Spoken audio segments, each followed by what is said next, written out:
Imagine a world where your Big Mac comes with digital coins. Not as a joke, not as a meme, but as a real form of payment. A fast food cryptocurrency. It sounds ridiculous, right?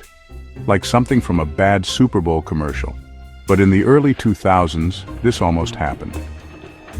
McDonald's, the Golden Arches, the Big Mac, the Happy Meal, actually considered launching its own digital currency. And if it had worked, it might have put the fast food giant at the cutting edge of the digital economy, decades before Bitcoin and Web3. But it didn't work. The idea fizzled out. The coin never launched.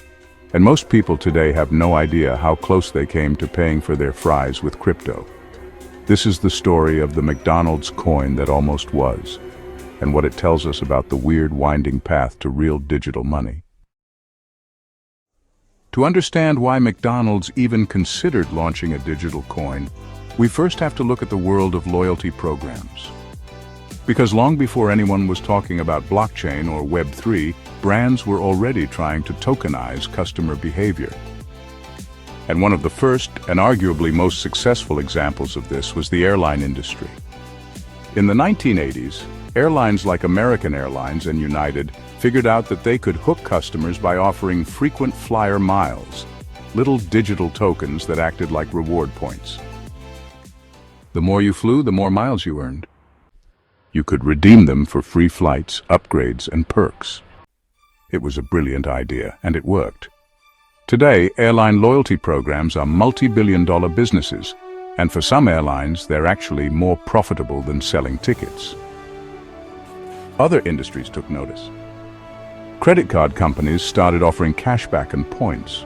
Coffee shops handed out punch cards for free lattes, and eventually, fast food chains got in on the action too. They realized that if you could reward your most loyal customers, you could turn them into repeat buyers. But there was a problem. These early loyalty programs were messy. They ran on paper punch cards and coupon booklets, or clunky point-of-sale systems that weren't really built for digital commerce. Then the internet happened. And suddenly the idea of digital rewards didn't seem so far-fetched. By the late 90s and early 2000s, companies were experimenting with digital coupons, loyalty apps, and virtual currencies. They wanted to gamify shopping, track customer behavior, and monetize loyalty like never before. And McDonald's, it was right there, trying to figure out how to turn a Big Mac into bits and bytes. But before they could do that, they had to solve a few big problems. How do you tokenize loyalty at scale? How do you handle the tech? And how do you get customers to actually use a digital coin when most people still think of money as cash and coins? These are the questions McDonald's was wrestling with as it began its digital coin experiments in the early 2000s. But just how close did Ronald Nakamoto actually come to launching the McCoin? Well, it was much closer than you'd think.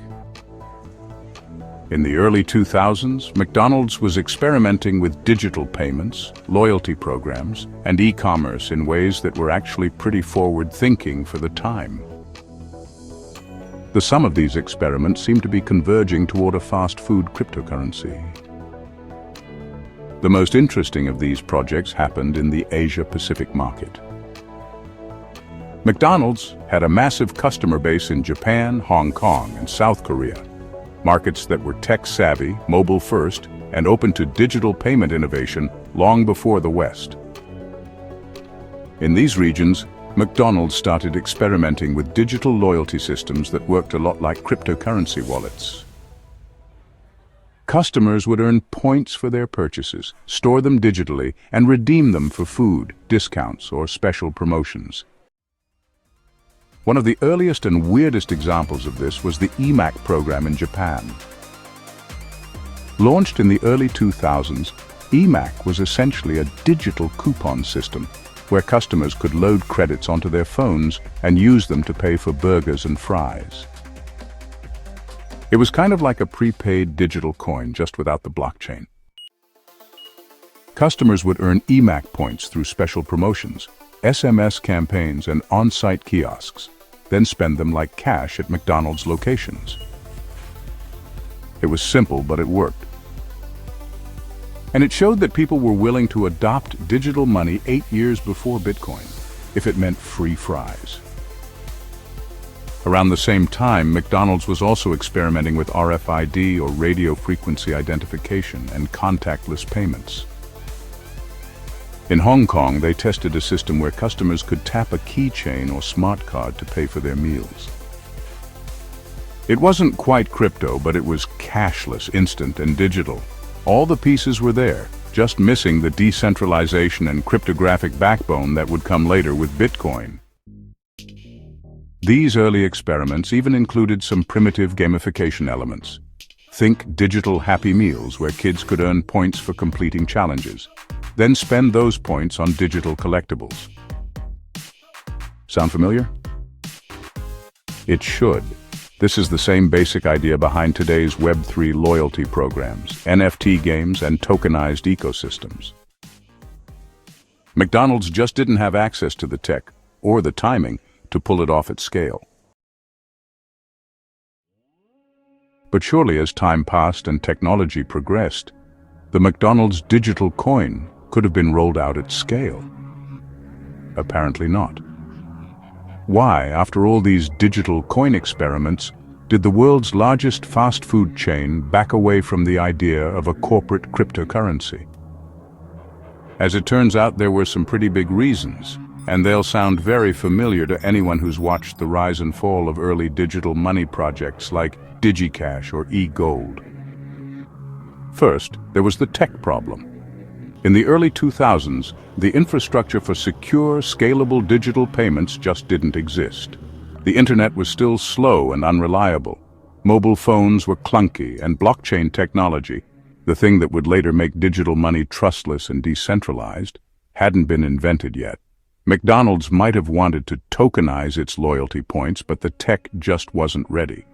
They would have had to build a massive, secure, global digital wallet system from scratch, and that was a huge technical lift in the days of dial-up and flip phones. Second, there was the legal problem. Creating a digital coin isn't just a technical challenge, it's also a legal minefield. In the early 2000s, governments around the world were already nervous about digital payments. They worried about money laundering, fraud, and tax evasion.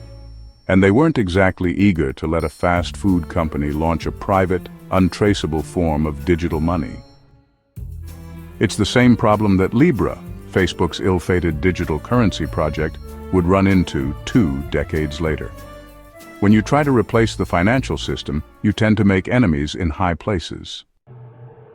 Finally, there was the branding problem. McDonald's has one of the most valuable brands in the world. It's family-friendly, recognizable, and safe. Launching a digital currency would have been a huge risk to that brand. What if the coin failed? What if it got hacked? What if it got used for something shady? These weren't crazy fears, they were real risks. And for a company that sells Happy Meals to families, the downside was just too high. And so, after a few early tests, McDonald's quietly backed away from the idea. The EMAC project in Japan was shut down.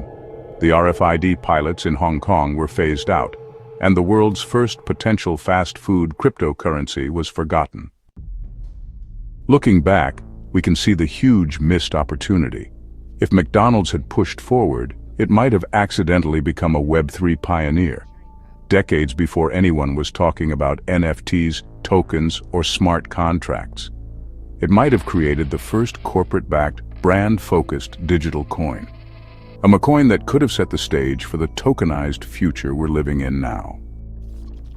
So, the what-if question must be asked. If McDonald's did persevere, would the digital loyalty coin have worked? Could the Golden Arches have become the world's first corporate cryptocurrency pioneer? Or would it have just been a weird, cringy corporate gimmick that never caught on? On one hand, it's easy to dismiss the idea. After all, McDonald's is a fast food chain, not a financial institution. They sell burgers and fries, not tokens and smart contracts. But if you think about it, they actually had a few big advantages. First, the reach and scale. McDonald's serves over 60 million people every day. That's more than the entire population of Italy every 24 hours. If they had successfully tokenized even a small percentage of their customer base, they could have onboarded millions of people into the digital economy decades before Bitcoin or Ethereum. They would have had a built-in network effect that most digital currencies can only dream of. Second, the branding. Say what you want about corporate culture, but McDonald's has iconic brand recognition. They know how to market, they know how to create loyalty. If they had branded a digital coin as a kind of happy meal for adults, a fun, reward-based currency that gamified spending, it might have actually taken off. Third, the infrastructure. McDonald's already had thousands of locations, millions of daily transactions, and a global supply chain that could have leveraged a digital loyalty system at massive scale. Imagine if they had built QR code payments, contactless wallets, and app-based rewards 20 years before everyone else. They might have accidentally created the first true Web3 ecosystem, but there are still big risks. What if the coin failed? What if it became too centralized? What if it tanked the company's reputation? These are the questions that might have kept McDonald's executives up at night as they debated whether to pull the trigger on a digital coin. And in the end, they chose to walk away. They stuck to burgers and fries and left the crypto experiments to the Silicon Valley geeks and the cypherpunks. But maybe, just maybe, that was a missed opportunity. Because at the same time McDonald's was playing it safe, a government was about to take the leap and try to reinvent money from the ground up. And in the next episode, we'll look at one of the weirdest, wildest, and most controversial examples of that. A government-backed cryptocurrency that promised to solve hyperinflation and economic collapse, but instead became a financial cautionary tale. We're talking about the petro. Venezuela's attempt to put the power of the blockchain behind a barrel of oil. But before we get there, let's look at what a government, a tech pioneer, or a cypherpunk could learn from the McCoin that never was.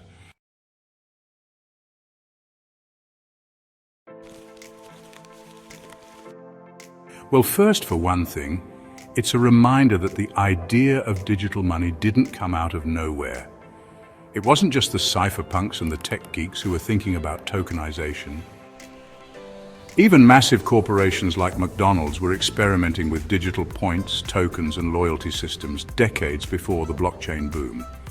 It's also a cautionary tale. Because when you try to create a new kind of money, you're not just building a product, you're creating a system that has to be secure, scalable, and trusted.